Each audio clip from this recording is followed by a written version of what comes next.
नक्की या पाईपांचं काम केलेलं आहे. जर काम केलं असेल तर भरतीचं पाणी एवढं आजच्या बाजूला गेलं नाही पाहिजे. तर ही पाईप समुद्राच्या बाजूने पॅक होतात होल्डिंग पॉईंटची, आणि आजच्या बाजूला एवढं पाणी जात नाही. तर हे पाणी एवढ्या स्पीडने कसं जात आहे?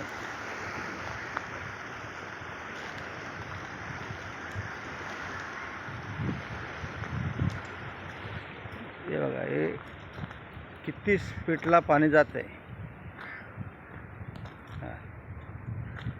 याचा अर्थ हे होल्डिंग पॉईंटचं काम बरोबर झालेलाच नाही. जो मेंटेनन्स केलेला आहे तो व्यवस्थितरित्या झालेलाच नाही.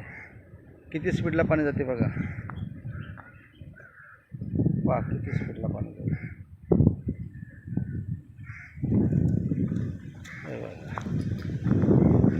हा main holding point Turbhe D वाड.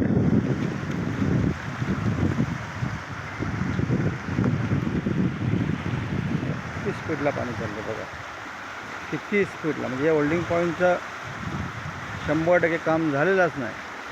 100% काम झालेलं नाही.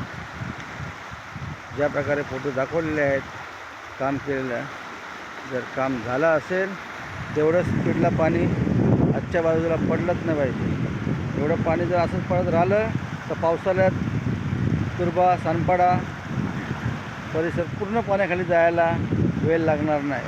तरी याची प्रशासनाने नोंद घ्यावी. तुर्भे विभाग अधिकारी आणि या गोष्टीकडे लक्ष घालावे लवकरात लवकर. पावसाळा जवळ आलेला आहे.